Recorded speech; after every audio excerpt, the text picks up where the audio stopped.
FeatureCAM 2015 provides full machine simulation and post-processing for the rotating subspindle, which is the BW axis for the Mori Seiki NTX1000. This is supported through the use of a user-defined feature in which the user has full control over the angle of the subspindle. The UDF automatically inserts an operation on each channel so that the lower turret is positioned correctly prior to movement of the subspindle. Now, the first thing I'm going to do in this example is open my add-ins folder, and we can see the rotational sub UDF.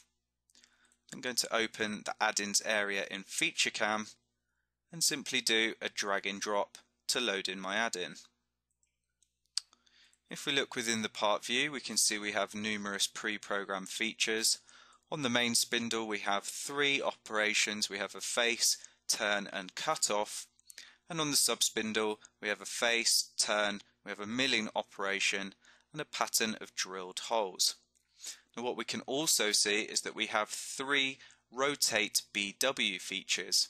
So these are user defined features for controlling the position of the BW axis. You can access these through a user defined feature, selecting the rotate BW sub API, and I can simply set the angle that I wish for my BW axis.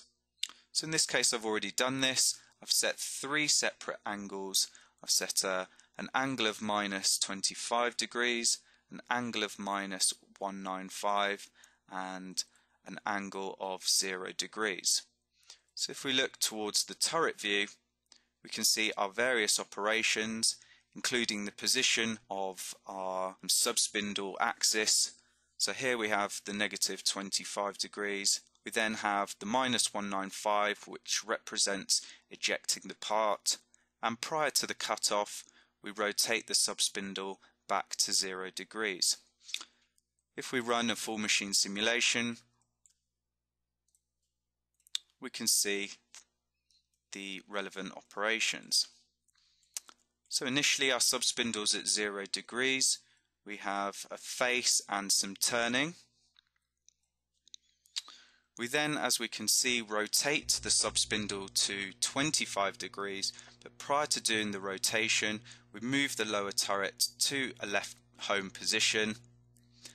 We then orientate the B-axis head into normal direction to the subspindle. We then go ahead and complete our operations on the main spindle and continue with our milling and hole drilling on the subspindle. Now at this stage we can see we eject the part, so we're going to see a rotation of the subspindle to 195 degrees. We then eject the part and then we rotate back to 0 degrees in order to do a follow support on the part, a bar pull and transfer during the cutoff operation.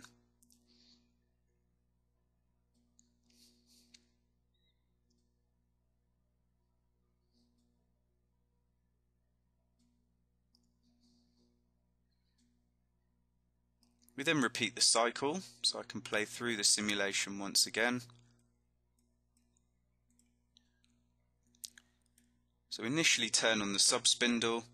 We then have synchronized operations on the main and subspindle, with our subspindle at minus 25 degrees in order to complete the milling and drilling operations. We then rotate to minus 195 in order to do the ejection of the part like so.